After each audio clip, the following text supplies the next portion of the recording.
5 summits, a fortress of storms, and walls of ice that have defied the boldest climbers, Kangchenjunga stands as the mountain no one can conquer.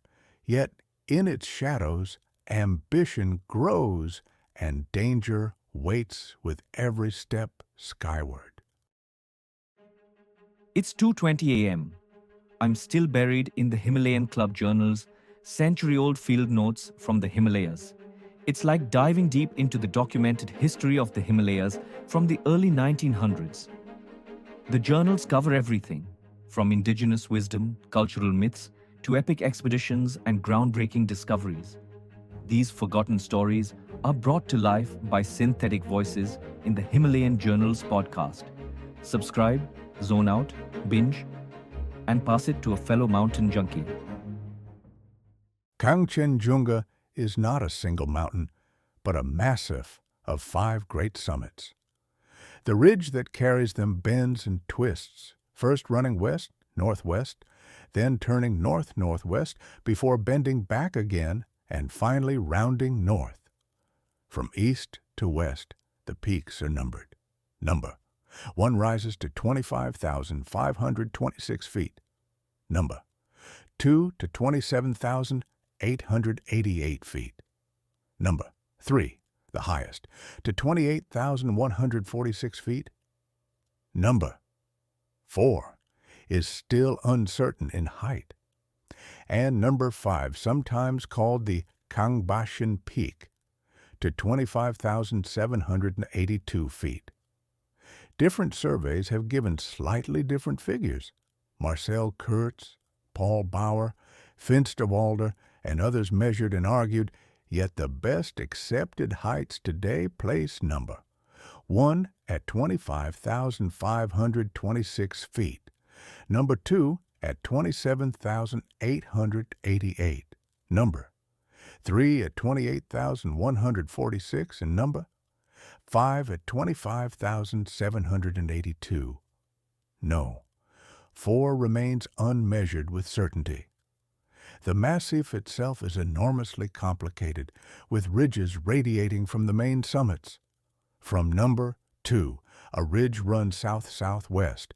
From number 3, one runs north-northeast and then forks again. From number 5, another runs southwest. 5 glaciers drain these walls of ice. The Zemu, Kangchenjunga, and Talung glaciers fall from the flanks of the highest summit, number 3. The Talung glacier flows from the sides of numbers 1 and 2. The Ramtang glacier drains number 5. The ridges themselves are so long and so continuously high that none can be reached within 5 miles of the summit. Among the subsidiary peaks that guard them are Talung Peak at 23,082 feet, the Twins at 24,115 feet, and Teak at 24,722 feet. The mountain is built of granitic, crystalline schists. No side is weaker or softer than another, for the rock is sound, and so difficulty depends only on the angle of the face. The climate, too, plays its part. Unlike Everest, Kangchenjunga does not show a strong contrast between north and south. Yet the southern faces, warmed by the valleys of Sikkim, are wetter and milder. The northern faces, looking toward Tibet, are exposed to its cold winds. The deep Tista Valley to the east creates powerful convection currents, making the massif a fortress of storms. Winds howl across it for much of the year, save during the monsoon. Then, though heavy snows fall, there is at least warmth at high altitude and fewer violent gusts. For this reason, the mountain cannot be climbed before the monsoon. April is too short a season, with transport and snow still difficult. May can bring the first burst of heavy storms. Only later, when the monsoon settles and snow begins to compact, is there a chance. Paul Bauer's Bavarian expeditions proved as much, venturing in July, August, September, and October, when others had considered the season impossible. The first to examine Kangchenjunga as a climbing problem was Douglas Freshfield in 1899. Circling the mountain, he studied its walls and ridges. He judged the NNE ridge the most promising, though defended by avalanche-prone precipices from the Zemu Glacier.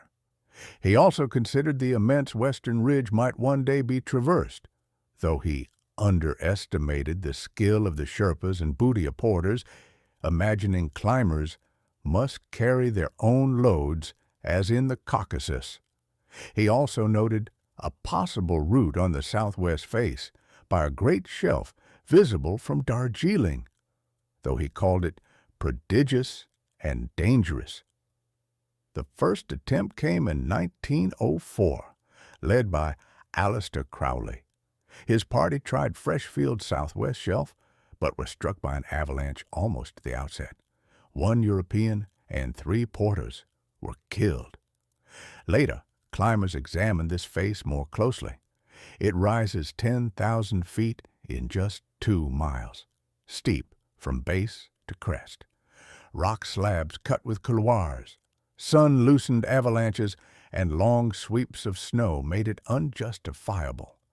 Other possibilities, too, were dismissed. The faces between peaks 4 and 5, the high col near Talung Peak, and the southeast walls rising above the Talung Glacier. Each was judged either impracticable or fatally dangerous. In 1929, a young American, E.F. Farmer, attempted to reach the Talung Saddle. Despite little mountaineering experience, he was last seen climbing a snow slope and never returned. The Talung route, even if gained, would only bring a climber to the top of peak number 2, still separated from the main summit by a knife-edge ridge almost a mile long. The Zemu Gap was reached in 1925 and 1926, but the 5-mile ridge from it to the summit, traversing peaks 1 and 2, proved impossible in length and exposure. That left only the northeast. The NNE ridge, with its long bifurcating spur, was attacked twice by Bauer and his Bavarians. In 1929, they reached over 24,000 feet before storm forced them back. In 1931, they returned and reached 25,260 feet. Yet they discovered the spur did not meet the ridge crest, but joined it 300 feet below on a slope of dangerous snow. Beyond, the last 1,500 feet looked steep and slabby. The summit could not yet be reached. Other expeditions tried different lines. In 1930, Professor Dierenfurth's international party attempted the col between Kangchenjunga and the Twins, but an ice avalanche swept down, killing a porter. They also explored the northwest ridge, but hanging glaciers and the long traverse of Peak 5 defeated them. From the Ramtang Glacier, no safe route could be found either. By the early 1930s, the conclusion was clear. Kangchenjunga was one of the best defended of all the Himalayan giants. There was only one possible key: the combination of the NE spur and the NNE ridge. This was the route Bauer had shown to be possible, though not yet won. When Kangchenjunga is climbed, the record said, it will most likely be by this way, and it will be fitting if it is Bauer and his companions, for their great efforts of 1929 and 1931 made them worthy of treading the summit of that noble and magnificent mountain.